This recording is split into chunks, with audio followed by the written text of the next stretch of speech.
এসে পৌঁছলাম সেই শ্মশানে এসে আবার বাবার প্রসাদও পেয়ে গেলাম। নমস্কার, আমি তো চলে এলাম আবার একটা নতুন ব্লগে। আর আজকে ব্লগটা কি নিয়ে এসে তো অলরেডি তোমরা টাইটেল এন্ড থাম্বনেল দেখে বুঝে গেছো। সো দেরি না করে let's start this blog with মিষ্টি ভাইব।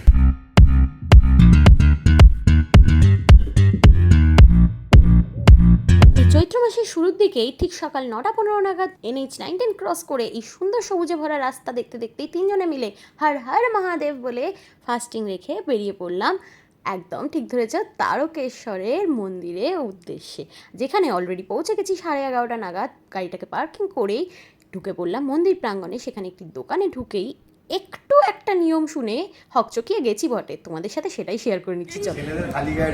কেন, মানে এটা কি কারণে? আচ্ছা, এটা নিয়মই। আচ্ছা আচ্ছা আচ্ছা, আপনি এটা খুলুন, স্যান্ডোটা পরে চলুন, দিদিদের কোনো নিয়ম। তো ফাইনালি আমরা এসে পৌঁছলাম তারকেশ্বরে। আর এসে এখানে একদম অভিনব একটা রুলসের ব্যাপারে জানতে পারলাম, যেটা একেবারেই মানে আনএক্সপেক্টেড। ইভেন শুনে একটু শকিংই লাগলো কি, বাট নিয়ম তো নিয়মই হয়ে থাকে। তো যেটা হচ্ছে কি জানতে পারলাম, এখানে প্রত্যেকটা ছেলেদেরকে নাকি খালি গায়ে এখানে প্রবেশ করতে হয়। তো এটাই হচ্ছে বাবার মন্দিরের নিয়ম।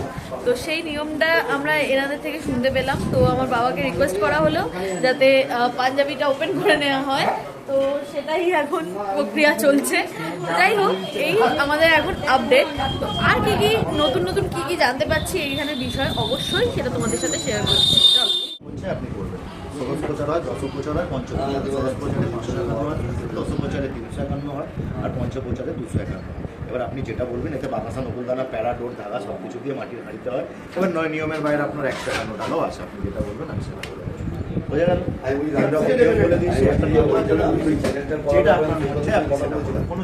মন্দিরে ঢোকার আগে পুজোর ডালা কিনে ঢুকতে, আর সেই ডালা কেনার কি কি নিয়ম কানুন আছে সেটাই ওনার থেকে শুনে নিচ্ছিলাম সংক্ষিপ্ততে। আর সেটাই তোমাদের সাথে তুলে ধরলাম যাতে তোমাদের কাছেও বার্তাটা পৌঁছে যায় যে কিছু নিয়ম তো আছেই বটে, কিন্তু তার সাথেও সামর্থ্য অনুসারেই তুমি তোমার ডালা নিতেই পারো। এখানে কোনো বাধ্যবাধকতা নেই, কারণ বাবা শুধু তোমার মনের ভক্তিটাই দেখবে। তাই নিজের সামর্থ্য অনুসারেই এখান থেকে ডালা কিনে মন্দিরে প্রবেশ করা যেতেই পারে।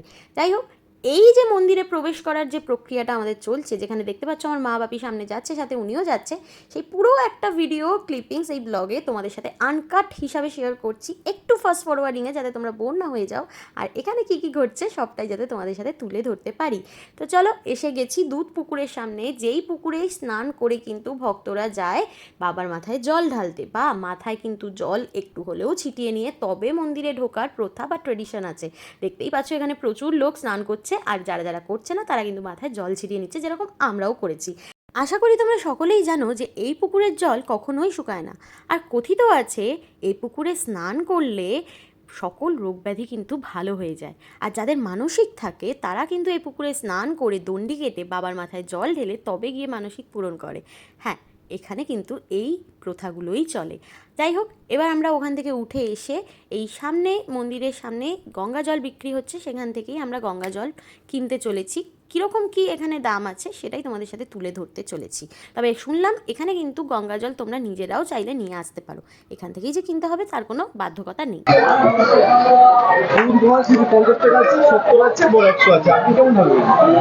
গঙ্গা জল, ফুল, বেলপাতা, সিদ্ধি দিয়ে 50 আছে, 70 আছে, 100। আপনি যেটা বলবেন সেটাই 50 টাকা। 50 টাকা। এবার এটা বন্ধ করতে হবে তো। আগে এখানে কোনো রকম কোনো এন্ট্রি নেই, তো এটাকে আমি অফ করছি, বেরিয়ে এসে আবার বাকিটা ডিটেলস দেখাচ্ছি। মন্দিরের ভেতরে একেবারেই কিন্তু ক্যামেরা অ্যালাউড না, বাট তাও লুকিয়ে লুকিয়ে একটু রুলসটা ভেঙে তোমাদের জন্য এই গর্ভগৃহের কাজটা ছোট্ট করে তুলে ধরলাম। এইখানে যথেষ্ট রেস্ট্রিকশন আছে, বাট রেস্ট্রিকশন পার করেও একটু ক্লিপিংস তোমাদের জন্য নিচ্ছি, আশা করি তোমাদের ভালো লাগবে। পুজো দিয়ে বেরিয়ে এসে তোমাদের সাথে মন্দির প্রাঙ্গণটা একটু শেয়ার করার চেষ্টা করছি। তবে গর্ভগৃহটা চাইলেও বোধহয় তোমাদের সাথে শেয়ার করতে পারতাম না যদি ক্যামেরা অ্যালাউড থাকতো, কারণ সেখানে এতটাই অন্ধকার যে পাশের লোক কে আছে সেটা বোঝা খুবই কঠিন। তোমরা যারা আসো হয়তো জানো যে গর্ভগৃহটা সত্যিই একদম শান্ত, আর একদম এতটাই অন্ধকার যে শুধু নিজেকেই খুঁজে পাওয়া যায়, আর কাউকে নয়। কিছু কিছু জায়গা হয়তো এরকমই থাকা উচিত, যেখানে শুধু নিজেরা গেলেই দর্শন করা যাবে, অন্যের চোখ দিয়ে নয়। বাবা তারকনাথের দর্শন সেরে চলে এলাম নন্দী মহারাজের কাছে কানে কানে নিজের মনের ইচ্ছাগুলো জানিয়ে দিতে, যাতে করে সে আমার এই মনের ইচ্ছাগুলো পৌঁছে দেয় বাবার কাছে। আমি শুনেছিলাম বাবার পুজো হয়ে যাওয়ার পর নন্দী মহারাজের সাথে দেখা না করলে পুজোটি অসম্পূর্ণ থাকে। আচ্ছা, তোমাদের এই বিষয়ে কি মতামত একটু জানাও দেখি। কার কি বিশ্বাস একটু কমেন্ট করো প্লিজ। বাবা তারকনাথের কৃপায় আমাদের পুজো দেওয়া এবং দর্শন করা খুব ভালোভাবেই সম্পূর্ণ হলো। এবার বাড়ি ফেরার পালা। তবে এর আগেও একবার ছোটোবেলায় এসেছিলাম ঠিকই, খুব একটা ভালো করে মনে নেই কারণ অনেকটাই ছোটো ছিলাম, আর এসেছিলাম বিকেলের দিকে। আর তখন যেহেতু রাজবেশ থাকে তাই গর্ভগৃহেতে প্রবেশ করার কোনো অনুমতি থাকে না। আর এই যে গর্ভগৃহে প্রবেশ করার অনুমতি শুধু সকাল 6টা থেকে দুপুর 1:30 অবধি, তাও উইকডেজে। আর যখন ভিড় থাকে বা উইকেন্ড, সেই সময় কিন্তু মোটামুটি ওই 3টে 3:30 অবধি এই গর্ভগৃহে প্রবেশ করে বাবার মাথায় জল দেওয়ার অনুমতি থাকে, কিন্তু তারপরে একদম নয়, আবার পরের দিন 6টার সময়। এইদিকে হচ্ছে আমার বাবা, যে কিনা খুবই অস্বস্তি ফিল করছে। সে বেচারা জামা কাপড় পরে নেই বলে খুব অস্বস্তি ফিল করছে, ভাবছে কিছু একটা লুটে গেছে জীবন থেকে। না, তুমি তোমার জামা কাপড় ফিরে পেয়েছো, জামা কাপড় এখন তুমি পরে নাও। আচ্ছা, এরই মাঝখানে তোমাদের বলে রাখি এই দাদার নাম মনোজ রায়, যার মাধ্যমে আজকে আমরা খুব সহজেই বাবা তারকনাথের দর্শন এবং পুজো সম্পূর্ণ করতে পেরেছি। তোমরাও যদি আমাদের মতন নতুন যাওয়ার কিছু বুঝতে না পারো, এই দাদার সাথে কন্ট্যাক্ট করতেই পারো। কন্ট্যাক্ট ডিটেলস দিয়ে দিলাম স্ক্রিনে, আর যোগাযোগ করে নিও, সে তোমাদেরকে পথ দেখিয়ে দেবে। পুজো দেওয়া তো ডান আমাদের এখান থেকে তো পুজো দেওয়া পুরোপুরি ডান। এই মঙ্গলা ভবন থেকে আমরা করে নিয়েছি। এখানে আবার থাকার জায়গাও রয়েছে, এই যে লেখা রয়েছে এসি ঘর, তো এখানে কিন্তু সেটাও ব্যবস্থা রয়েছে। তো সব নাম্বার অ্যান্ড ডিটেলস আমি অবশ্যই দিয়ে দেবো, অ্যাটাচ করে দেবো ব্লগে। অ্যান্ড তোমাদের সুবিধার্থে টাইম কখন কি আসতে হবে না হবে সেটাও জানিয়ে দেবো। কিন্তু তার আগে এখানে আশেপাশে যে কিছু কিছু দোকান আছে সেইখানে টুকিটাকি কেনবার জন্য আমি হাজির হয়ে গেছি। দেখি কারোর জন্য কিছু পাই কিনা। কত করে? না না, এটা কিসের? মার্বেল। কত দাম? না না, এটা 40 টাকা। কত? 20 টাকা। আচ্ছা, ওই ল্যামিনেশন এটা 10 টাকা। এটা ঝোলানো যাবে তো? এইটা একটা দিয়ে দেবেন তো। এটা একটা। ওইটা কত করে? হ্যাঁ, কত করে এটা? 90। এখান থেকে আমি 3-4টে জিনিস নিয়ে নিয়েছি টুকিটাকি। আমার আবার কোথাও গেলেই কিছু না কিছু নিয়ে আসতে ইচ্ছা হয় বাড়ির জন্য আর নিজের কাছের জনের জন্য, সে অ্যাজ আ মেমোরি বলো বা as a token of love, তাই টুকিটাকি নিয়েই ফেললাম। যাই হোক, দুপুর 1টা বাজে, এবার ফেরার পালা। তার আগেই মাতা চামুণ্ডার মন্দির দর্শন করতে করতে পার্কিং লটের দিকে হাঁটা লাগালাম। তবে এখনই কিন্তু ফিরে যাচ্ছি না, কোথায় যাচ্ছি দেখতে থাকো। আমাদের মন্দিরের পর্ব তো শেষ হয়েই গেল, কিন্তু মন্দির থেকে বেরিয়ে এসে সামনেই যাচ্ছি আরও একটি জায়গায়। সেই জায়গাটা কোথায় এক্ষুনি তোমাদের সাথে শেয়ার করব, আমার মুখে না শুনে, বরঞ্চ যেখানে যাচ্ছি সেখানটাই দেখতে থাকো। চলো তাহলে বেরিয়ে পড়ি।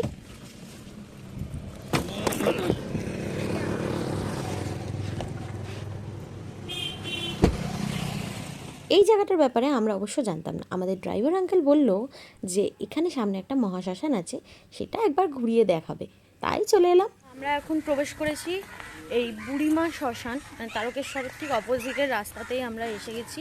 বুড়িমা শ্মশান, যেখানে এই কালী মন্দিরটি রয়েছে। এখানে ফলহারিণী অমাবস্যার দিন অনেক বড় করে পুজো হয় এই শ্মশানকালী। রাদার তখন বিশাল বড় করে এই চারিদিকটাতে মেলা বসে, যেটা আমি জানতে পারলাম এখানের থেকে।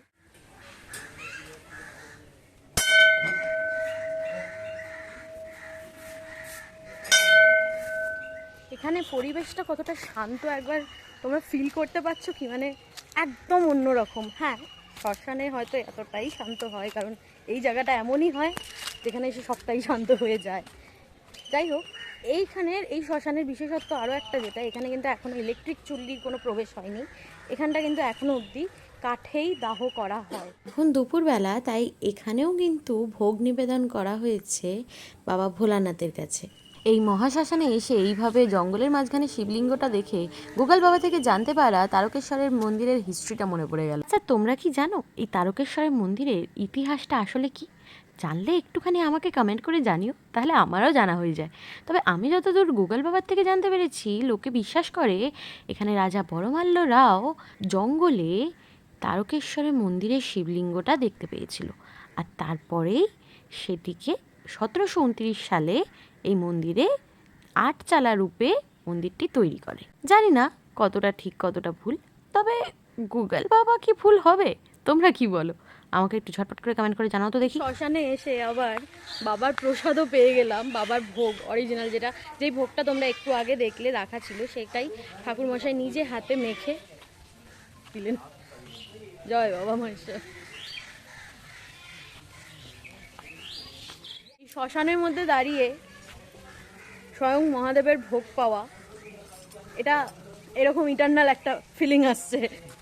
কিরম লাগলো মা হঠাৎ করে? তুমি আসতে চাইছিলে না, না আসলে কিন্তু ভোগটা পুরো মিস হতো। বেশ অনেকক্ষণই এখানে সময়টা কাটালাম, মনটা এখন বেশ শান্ত লাগছে। এরকম শান্ত পরিবেশে আসলে এমনিই মন শান্ত হয়ে যায়, তার উপর এটা আবার মহাশ্মশান। যাই হোক, এবার আবার ফেরার পালা গাড়ির দিকে, দেখা যাক কোথায় যাওয়া যায়। ব্যাস, আমাদের তো তারকেশ্বরের মন্দির দর্শন এখানেই শেষ হলো, এবার ফেরার পালা। তবে শেষ অধ্যায় যাওয়ার আগে তোমাদেরকে কয়েকটা টিপস দিয়ে যাই। যারা যারা ভাবছো তারকেশ্বরের মন্দিরে আসবে প্রথমবারের জন্য, তারা কিন্তু চেষ্টা করো উইকডেজে আসবার, আর কোনো অকেশনলেস দিনে আসবার। আর অবশ্যই যারা যারা ট্রেনে আসবে, মাথায় রেখো ওয়্যার ইজ মাই ট্রেনে অ্যাপে একবার তারকেশ্বরের স্টেশনে কোন কোন ট্রেন আসছে দেখে নিও, আর টাইমিংগুলো পেয়ে যাবে, নেমেই কিন্তু পেয়ে যাবে টোটো। আর যারা যারা গাড়িতে আসবে তাদের জন্য কিন্তু পার্কিং চার্জ থাকবে 100 টাকা করে, আর বাইকে আসলে 10 টাকা করে। আর হ্যাঁ, চেষ্টা করো কিন্তু সকাল সকাল আসার, নয়তো চোঙে করে জল ঢালতে হতে পারে ভিড়ের দিনে, আর নয়তো শুধু রাজবেশ দেখেই ফেরত যেতে হতে পারে। যাই হোক, যেতে যেতে আলু দেখতে দেখতে আরও একটা জায়গা চোখে পড়লো, এই কাশী বিশ্বনাথ সেবা সমিতি। ভাবলাম সাইড দিয়ে যাচ্ছি যখন, একবার ঢুকে ঘুরে দেখেই যাই জায়গাটা কীরকম।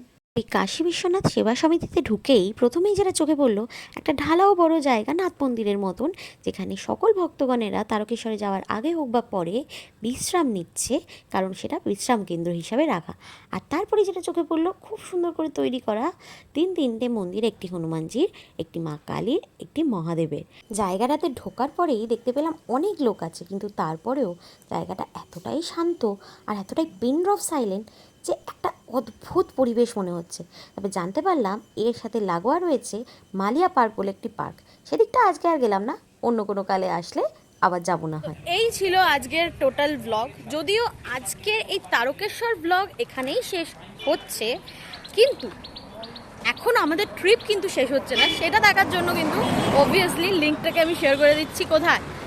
একদম ঠিক ধরেছ, ডেসক্রিপশন বক্সে বা ক্যাপশনে, যেখান থেকে তোমরা ইজিলি পেয়ে যাবে অ্যাবাউট আজকের ট্রিপটা আমাদের কীরকম কী কাটছে না কাটছে সবটাই। বাট আজকের এই তারকেশ্বর ব্লগ তোমরা যেটা এখন দেখছো, তারকেশ্বর মন্দির পারপাসে যে ব্লগ, সেটা আজকে এখানেই শেষ করছি। আশা করি তোমাদের ভালো লেগেছে। আর কী করতে হবে মনে আছে? Like, comment, share and subscribe and Har Har Mahadev. চলো, দেখা হচ্ছে অন্য ব্লগে অন্য কোনো দিন। ততক্ষণ হ্যাপি টাটা। আরও একটা কথা, আজকের ট্রিপটা কীরকমভাবে কী কাটাচ্ছি সেটা কিন্তু দেখতে ভুলো না, কারণ এখনও জার্নি বাকি হ্যাঁ মেরে দোস্ত। Tata. Subscribe now and click the bell icon to stay tuned.